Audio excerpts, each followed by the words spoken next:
അപ്പോൾ നമ്മുടെ corolla അൾട്ടീസിൻ്റെ work fully complete ആയിട്ടുണ്ട്. ഇത് ഞാൻ നേരത്തെ പറഞ്ഞല്ലോ, വണ്ടി എഞ്ചിൻ മണി എന്ന് പറഞ്ഞിട്ട് വന്നതാണ്. വേറെ 2-3 വർക്ക്ഷോപ്പിലേക്ക് കൊണ്ടുപോയിട്ട് കംപ്ലൈൻറ്റ് ശരിയാവാതെ എഞ്ചിൻ മണി ചെയ്യണമെന്ന് പറഞ്ഞിട്ട് നമ്മുടെ അടുത്ത് വന്നതാണ്. തൃശ്ശൂരിൽ നിന്നാണ് വണ്ടി വന്നത്. അപ്പോൾ ഇതിൽ നമ്മൾ ചെക്ക് ചെയ്തപ്പോൾ എഞ്ചിൻ മണിയൊന്നും ചെയ്തില്ല. അവർ നേരത്തെ അഴിച്ചിട്ട് എന്തൊക്കെയോ പണിതിട്ടുണ്ട് ഇതിനകത്ത്, വേറെ വർക്ക്ഷോപ്പിൽ വെച്ചിട്ട് പണിതിട്ടുണ്ട്. കസ്റ്റമർ സെക്കൻഡ് ഹാൻഡ് എടുത്തതാണ് വണ്ടി. കസ്റ്റമർക്ക് ഐഡിയ ഉണ്ടായിരുന്നില്ല എന്താണ് കംപ്ലയിൻറ്റ് എന്താണെന്നുള്ളതൊന്നും ഐഡിയ ഉണ്ടായിരുന്നില്ല. നേരത്തെ കംപ്ലയിൻറ്റ് പറഞ്ഞാൽ നമ്മളിങ്ങനെ ഓടിച്ചുകൊണ്ടിരിക്കുമ്പോൾ പെട്ടെന്ന് അങ്ങ് റേസ് ആവും, പെട്ടെന്ന് മിസ്സിങ് വരും, അങ്ങനെയുള്ള. പക്ഷേ റണ്ണിങ് ഒക്കെ ഓക്കെയാണ്, ഒരു കുഴപ്പമില്ല. പക്ഷേ നമ്മൾ ട്രാഫിക്കിലൊക്കെ ചിലപ്പോൾ നമ്മളിങ്ങനെ ഐഡിൽ നിൽക്കുമ്പോഴായിരിക്കും പെട്ടെന്ന് 3000 RPM കയറി, 1000 നിന്ന് നേരെ 3000 കയറും. അത് ഭയങ്കര ബുദ്ധിമുട്ടാണ് ഓടിക്കാനായിട്ട്. അപ്പോൾ അവർക്ക് കൊണ്ടുവരാനുള്ള ബുദ്ധിമുട്ട് കൊണ്ട് നമ്മൾ തന്നെ നമ്മുടെ ടെക്നീഷ്യൻ വിട്ടിട്ടാണ് നമ്മൾ വണ്ടി എടുത്തിട്ട് ഇങ്ങോട്ട് കൊണ്ടുവന്നത് തന്നെ. അപ്പോൾ കൊണ്ടുവന്ന് നോക്കുമ്പോൾ അതിൽ ടൈമിങ്ങിൻ്റെ ഇഷ്യൂ ഉണ്ടായിരുന്നു, പിന്നെ ഓയിൽ ലീക്ക്, ഹെവി ആയിട്ട് ഓയിൽ ലീക്ക് ഉണ്ടായിരുന്നു, പിന്നെ അതുപോലെ VVT വാൾവിൻ്റെ കംപ്ലയിൻറ്റും ഇതിനകത്ത് ഉണ്ടായിരുന്നു. മെയിനായിട്ട് VVT വാൾവാണ് പ്രശ്നം ഉണ്ടാക്കിയത് മൊത്തം. അതെന്ന് വെച്ച് കഴിഞ്ഞാൽ VVT ഇതിന് ഒരു കംപ്ലയിൻറ്റ് വരും, അത് കട്ടായി പോവും. ആക്ച്വേറ്റർ വെളിയിലിരിക്കുന്ന ആക്ച്വേറ്റർ ഉള്ളിലിരിക്കുന്ന ഒരു ഇതുണ്ട്, ആ സംഭവം കട്ടായി പോവും. ആ ഒരു കംപ്ലയിൻറ്റ് പൊതുവെ വരാറുണ്ട് ഈ VVTക്ക്. അപ്പോൾ അങ്ങനെ കംപ്ലയിൻറ്റ് പൊട്ടിക്കിടക്കുമായിരുന്നു. പക്ഷേ നേരത്തെ വർക്ക്ഷോപ്പിൽ പോയ ആൾക്കാർ കഴിഞ്ഞപ്പോൾ അങ്ങനെയാണോ എന്നുള്ളത് ചിന്തിക്കാൻ എന്താണെന്നറിയില്ല. പക്ഷേ ആ പൊട്ടിക്കിടക്കണം, അത് അവർ ശ്രദ്ധിച്ചിട്ടുണ്ടാവില്ല. പിന്നെ നമ്മൾ VVT വാൾവ് മാറി ടൈമിംഗ് എല്ലാം കറക്റ്റ് സെറ്റ് ചെയ്തു, പിന്നെ ഓയിൽ ലീക്കിൻ്റെ കാര്യങ്ങളെല്ലാം ചെയ്തു. ഇപ്പോൾ വണ്ടി പക്കാ നോർമലാണ്, ഓടിക്കാനും നല്ല സ്മൂത്താണ്. എങ്ങനെയാണോ ഈ വണ്ടി ഇപ്പോൾ കൊറോള ഇരിക്കുന്ന ആ ഒരു സിറ്റുവേഷനിലേക്ക് തന്നെ വന്നിട്ടുണ്ട്. പിന്നെ വയറിങ്ങിൻ്റെ ചെറിയ ഇഷ്യൂസ് ഉണ്ട്. വയറിങ്ങിൻ്റെ കപ്ലറൊക്കെ എല്ലാം ദ്രവിച്ച് പൊട്ടിപ്പോയിരിക്കുക. പിന്നെ അതൊക്കെ ഒരു വിധത്തിൽ നോർമലാക്കി നമ്മൾ സെറ്റ് ചെയ്ത് നിർത്തിയിട്ടുണ്ട്. എന്തായാലും കംപ്ലയിൻറ്റ് കംപ്ലീറ്റ്ലി സോൾവ് ആയിട്ടുണ്ട്. പിന്നെ അതുപോലെ തന്നെ ഇതിൻ്റെ ബുഷ്കിറ്റുകൾ കംപ്ലീറ്റും പോയിട്ടുണ്ടായിരുന്നു. ഫ്രണ്ട് സസ്പെൻഷൻ ബുഷ്കിറ്റ്, ബാക്കിലെ അങ്ങനെയുള്ള ബുഷ്കിറ്റ് കംപ്ലീറ്റും പോയിട്ടുണ്ടായിരുന്നു. അത് നമ്മൾ പക്കാ നോക്കിയിട്ട് ക്ലിയർ ചെയ്തിട്ടുണ്ട്. ബാക്കിലെ ബുഷ്കിറ്റ്, ബാക്കിലൊക്കെ ഒറിജിനൽ ബുഷ്കിറ്റ് തന്നെയാണ് നമ്മൾ ഇതിനകത്ത് ആഡ് ചെയ്തത്.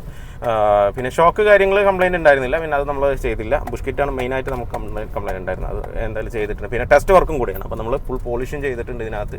അതുപോലെ തന്നെ അണ്ടർ കോട്ട്, അലോയ് വീല് നല്ലോണം സ്ക്രാച്ചസ് ഉണ്ടായിരുന്നു, അത് നമ്മൾ പെയിൻ്റ് അടിച്ച് സെറ്റാക്കിയിട്ടുണ്ട്. ഇപ്പോൾ നമുക്ക് റഫ് റോട്ടിൽ ഓടിക്കുമ്പോഴും നമുക്ക് നോർമലി എങ്ങനെയാണോ വണ്ടി ആ ഒരു രീതിക്ക് തന്നെ ഇപ്പോൾ വന്നിട്ടുണ്ട്.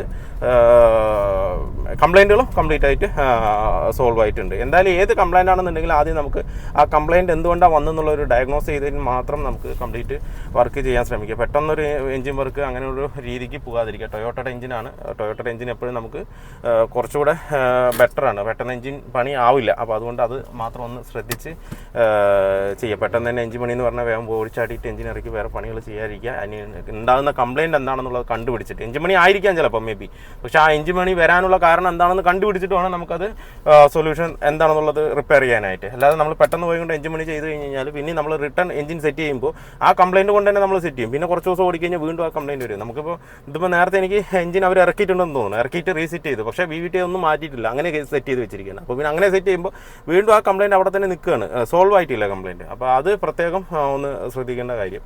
അപ്പോൾ എന്തായാലും മെക്കാനിക്കൽ വർക്ക് ഫുള്ളി കംപ്ലീറ്റ് ആയിട്ടുണ്ട്. അതുപോലെ തന്നെ നമ്മൾ പെയിൻറ്റ് ഒന്ന് ഫുള്ളായിട്ട് പോളിഷ് ചെയ്ത് വാക്സൊക്കെ അടിച്ച് ടെസ്റ്റിനുള്ള രീതിക്ക് ആക്കിയിട്ടുണ്ട്. നമ്പർ പ്ലേറ്റും കാര്യങ്ങളൊക്കെ മാറ്റി. പിന്നെ ഈ ആൻഡ്രോയിഡ് സിസ്റ്റം നമ്മൾ ഇതിനകത്ത് ചേഞ്ച് ചെയ്തിട്ടുണ്ട്.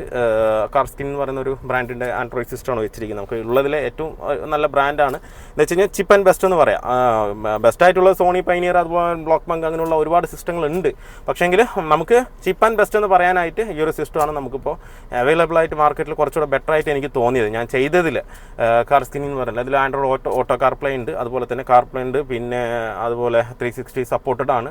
ഏകദേശം എമൗണ്ട് ഒരു 13-14 ആ റേഞ്ചിലൊക്കെ വരും. പലവിടെയും പല രീതിയാണ് കേട്ടോ. ഞാൻ എപ്പോഴും ഓരോ സാധനത്തിൻ്റെ പ്രൈസ് പറയാതിരിക്കാൻ കാരണം നമുക്ക് മാർക്കറ്റിൽ കിട്ടുന്നത് പലവിടെയും പല രീതിക്കാണ്. നമ്മളൊരു ബ്രാൻഡിലാണ് കൊടുക്കുന്നത്, ചിലർ ബ്രാൻഡിൽ കൊടുക്കും. അവരവരിൻ്റേതായിട്ടുള്ള ഒരു ഇതിലാണ് സെയിൽ ചെയ്യുന്നത്. ഇതിന് MRP എന്ന് പറഞ്ഞു കഴിഞ്ഞാൽ ബോക്സിനകത്ത് 17,999 അങ്ങനെ 18,000 രൂപേൻ്റെ അടുത്ത് MRP വരുന്നുണ്ട്.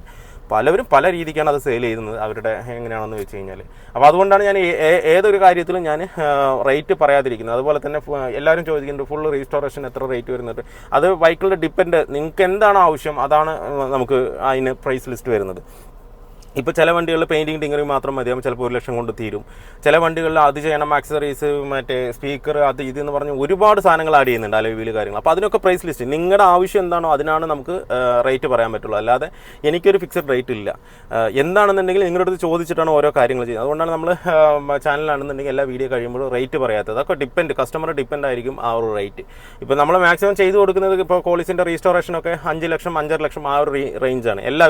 എല്ലാം ചെയ്ത് വരുമ്പോൾ ആക്സസറീസ് കാര്യങ്ങളെല്ലാം വരുമ്പോൾ ഒരു 5.5 അങ്ങനെ വരും. പിന്നെയും അതും ഇനിയിപ്പോൾ അവർക്ക് ഇനി കൂടുതൽ ആ സാധനങ്ങൾ അതിനകത്ത് ആഡ് ചെയ്യണം, അല്ലെങ്കിൽ വീൽ ആഡ് ചെയ്യണം, പിന്നെ അതുപോലെ ടയർ ഇങ്ങനെ ആക്കണം, ആ ഒരു മോഡലൊക്കെ വരുമ്പോൾ നല്ലൊരു വേരിയേഷൻ വരും പ്രൈസ് ലിസ്റ്റിന്. അപ്പോൾ അത് എപ്പോഴും നമുക്ക് എനിക്ക് പറയാൻ പറ്റില്ല.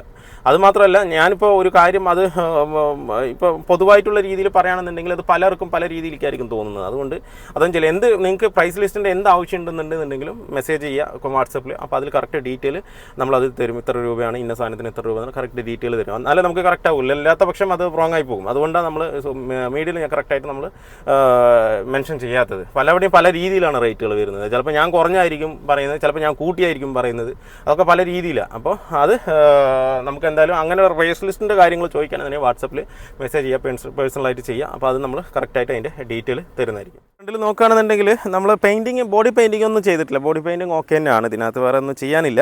നമ്മൾ നമ്പർ പ്ലേറ്റ് മാറ്റിയിട്ടുണ്ട്. ടെസ്റ്റിന് പോകുന്നതുകൊണ്ട് INDയുടെ നമ്പർ പ്ലേറ്റ് ഇതിനകത്ത് സെറ്റ് ചെയ്തിട്ടുണ്ട്. നമ്പർ പ്ലേറ്റ് സെറ്റ് ചെയ്യുമ്പോൾ എപ്പോഴും ഇപ്പോൾ 4 ഡിജിറ്റ് നമ്പർ എന്തായാലും വേണം. ഇതിപ്പോൾ ഒരു 10 ആണെന്നുണ്ടെങ്കിൽ ഇവിടെ 2 0 കൊടുത്ത് തന്നെ ആവണം. അപ്പോൾ അതേപോലെ തന്നെ 4 ഡിജിറ്റ് എന്തായാലും വരണം. അതുപോലെ തന്നെ നമ്മൾ ചെയ്തിട്ടുണ്ട്. ഇതിൻ്റെ നമ്പർ വന്നിട്ട് 897 എന്നാണ്. അതിന് മുന്നിൽ 0 ചേർത്തിട്ട് തന്നെയാണ് നമ്മൾ INDയുടെ പ്ലേറ്റ് സെറ്റ് ചെയ്തിരിക്കുക. എന്നാലും ടെസ്റ്റിന് ഇപ്പോൾ കിട്ടുള്ളൂ. ചില ആർട്ടികൾ അത് വിടുന്നുണ്ട്, പക്ഷേങ്കിൽ കറക്റ്റായിട്ട് ചെയ്യുകയാണെന്നുണ്ടെങ്കിൽ ഇതുപോലെ തന്നെ ചെയ്യണം. അതേ രീതിയിൽ തന്നെ നമ്മൾ നമ്പർ പ്ലേറ്റും കാര്യങ്ങളും സെറ്റ് ചെയ്തിട്ടുണ്ട്.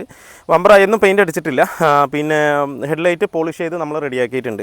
അപ്പോൾ എക്സ്റ്റീരിയറിൽ നമുക്ക് അധികം കൂടുതൽ വർക്കൊന്നും ഇതിനകത്ത് ചെയ്തിട്ടില്ല. പിന്നെ നമ്മൾ അലോയ് വീൽ പെയിൻറ്റ് അടിച്ചിട്ടുണ്ട്.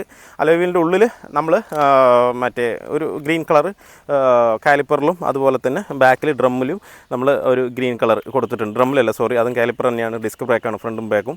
അപ്പോൾ അതും നമ്മൾ ഇതിനകത്ത് ഗ്രീൻ കളർ കൊടുത്തിട്ടുണ്ട്. അപ്പോൾ കാണാനൊരു പ്രത്യേക ഭംഗിയുണ്ട്. ഒരു വൈറ്റും ഒരു ഗ്രീനും വരുമ്പോൾ നമുക്കൊരു കാണാനൊരു സൈഡ് നോക്കുമ്പോൾ ഇച്ചിരി ഭംഗിയുണ്ട്. ആ ഒരു രീതിക്ക് തന്നെ നമ്മൾ ഇതിനകത്ത് സെറ്റ് ചെയ്തിട്ടുണ്ട്. പിന്നെ ഫുൾ പോളിഷും വാക്സും കാര്യങ്ങളും നമ്മൾ ഇതിനകത്ത് ചെയ്തിട്ടുണ്ട്.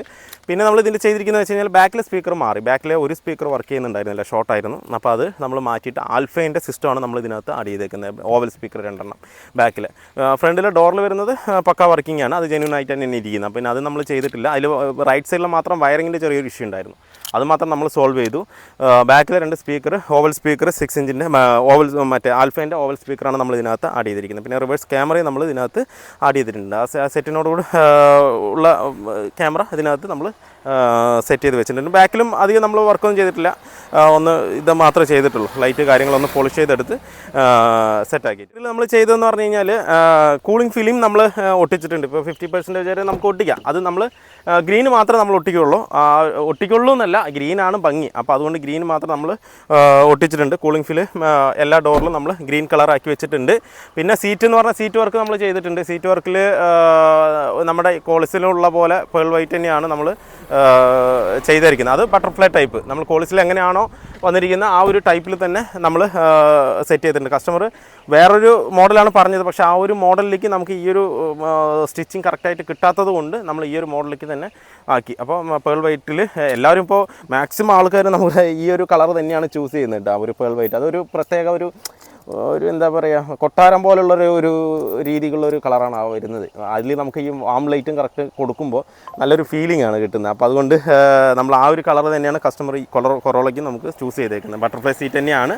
അത് കുറച്ചുകൂടെ നമ്മൾ കോളിസിനൊക്കെ ആണെന്നുണ്ടെങ്കിൽ കുറച്ചുകൂടെ സ്ലിം ആക്കിയിട്ടേ ഞാൻ ചെയ്യുള്ളൂ. അപ്പോൾ ഇത് ഞാൻ കുറച്ചുകൂടെ ബൾക്കാക്കിയിട്ട് ചെയ്തതെന്ന് വെച്ച് കഴിഞ്ഞാൽ സിംഗിൾ സീറ്റ് കാണാൻ കുറച്ചുകൂടെ ബെറ്റർ ഇതാണ്.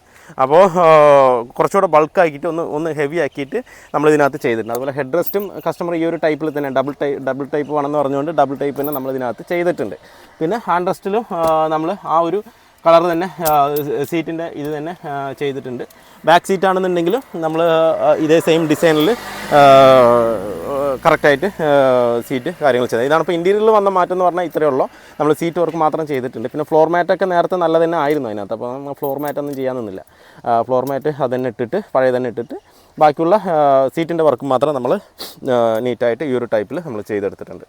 അപ്പോൾ പല കസ്റ്റമർ നമ്മൾ വിളിച്ച് ചോദിക്കാറുണ്ട്, നമ്മളിപ്പോൾ കോളിസ് മാത്രം പണിയുള്ളൂ, എങ്ങനെയാണ് എന്താണെന്നുള്ള കാര്യം ഡീറ്റെയിൽ ആയിട്ട് ചോദിക്കുന്നത്. കോളിസ് മാത്രമല്ല, നമ്മൾ മെയിനായിട്ട് ടൊയോട്ടയാണ് നമ്മുടെ ഇത്. കാരണം എന്താ വെച്ച് കഴിഞ്ഞാൽ ഞാൻ പഠിച്ചതും വന്നതും എല്ലാം ടൊയോട്ടയാണ്. ടൂള് തൊട്ടതും ടൊയോട്ടയുടെ ടൂളാണ് ഞാൻ തൊട്ടിരിക്കുന്നത്. അപ്പോൾ അതിനോടുള്ളൊരു കമ്പമാണ് ടൊയോട്ടയുടെ. അപ്പോൾ അതിനോട് കോളിസിനോട് അതിലും കൂടുതൽ കമ്പം എൻ്റെ കയ്യിൽ തന്നെ ഒരു കോളിസ് ഉണ്ട്. അപ്പോൾ അത് കോളിസ് മാത്രം ഇപ്പം നമുക്ക് 10-40 വണ്ടി ഉണ്ട്. കാരണം എന്താ വെച്ച് കഴിഞ്ഞാൽ ഇത് നിങ്ങൾ തന്നെ എന്നെ കോളീസാക്കി മാറ്റിയതാണ്, വേറെ ഒന്നുമില്ല. എല്ലാ വണ്ടിയും നമ്മൾ പണിയും, ഏത് ബ്രാൻഡാണെന്നുണ്ടെങ്കിലും നമ്മൾ പണിയും, ഒരു കുഴപ്പമില്ല. പക്ഷേ ടൊയോട്ട കൂടുതലായിട്ട് നമുക്ക് വരുന്നു. എന്താണെന്ന് വെച്ചാൽ അതുപോലെ നമ്മളത് പണി ചെയ്ത് കൊടുക്കുന്നുണ്ട്. ഇന്നോവ ആണെന്നുണ്ടെങ്കിലും ഫോർച്യൂണർ ആയി ടൊയോട്ടൻ്റെ ഏത് ബ്രാൻഡാണെങ്കിലും ശരി, നമുക്കത് വൃത്തിയായിട്ട് ചെയ്ത് കൊടുക്കാൻ ഈസിയാണ് എനിക്ക്. കാരണം എന്താണെന്ന് വെച്ച് കഴിഞ്ഞാൽ ഞാൻ അതിൽ നിന്നത് കൊണ്ട് എനിക്കത് കുറച്ചുകൂടെ ഈസിയാണ്. ബാക്കി വർക്കുകളും നോ പ്രോബ്ലം, വിഷയമില്ല. ഏത് ബ്രാൻഡാണെങ്കിലും ശരി നമുക്ക് കൊണ്ടുവന്നാൽ ക്ലിയർ ആക്കി തരാം. അത് ടിങ്കറിങ്ങും പെയിൻറ്റിങ് മെക്കാനിക്കൽ വർക്ക് എന്ത് വർക്കാണെങ്കിലും ശരി, ഏത് ബ്രാൻഡ് വണ്ടിയാണെന്നുണ്ടെങ്കിലും നമുക്കത് പക്കാ നീറ്റായിട്ട് ക്ലിയർ ചെയ്യാം, കുഴപ്പമില്ല. ടൊയോട്ട കോളിസ് മാത്രമല്ല നമ്മുടെ ഗാരേജിൽ പണിയുന്നത്, എല്ലാ വണ്ടിയും നമ്മൾ പണിയും, റീസ്റ്റോർ ചെയ്യും. എല്ലാ വർക്കും നമ്മുടെ അടുത്ത് തന്നെ ഉണ്ട്. എവിടെയും ഇപ്പോൾ അവിടെ കൊണ്ട് ഇവിടെ കൊണ്ട് എന്നൊന്നും ഇതില്ല. നമ്മുടെ വർക്ക്ഷോപ്പിൽ ഇട്ടിട്ട് തന്നെയാണ് കംപ്ലീറ്റ് വർക്കും നമ്മൾ ഫിനിഷ് ചെയ്ത് ഡെലിവറി കൊടുക്കുന്നത്. ഇനി ഈ മെക്കാനിക്കൽ വർക്ക് ഇവിടെ പാച്ച് വർക്ക് വേറെ എടുത്ത് അങ്ങനെയല്ല, A to Z ഒരു വണ്ടിയുടെ എന്തെല്ലാം കാര്യങ്ങളുണ്ടോ അത് കംപ്ലീറ്റ് നമ്മൾ നമ്മുടെ വർക്ക്ഷോപ്പിൽ ഇട്ടിട്ടാണ് പണിതിട്ട് കൊടുക്കുന്നത്. എല്ലാ ബ്രാൻഡിലെ വണ്ടികളും നമ്മൾ പണിയും, ടൊയോട്ട മാത്രമല്ല. നമുക്ക് കൂടുതലും ടൊയോട്ട വരുന്നു മാത്രം, അത്രേ ഉള്ളൂ. കൂടുതൽ നമ്മളെ തേടി വരുന്നത് ടൊയോട്ടയുടെ കോളിസാണ് കൂടുതൽ. കോളിസും ഇന്നോവയാണ് കൂടുതൽ നമ്മളെ തേടി വരുന്നത്.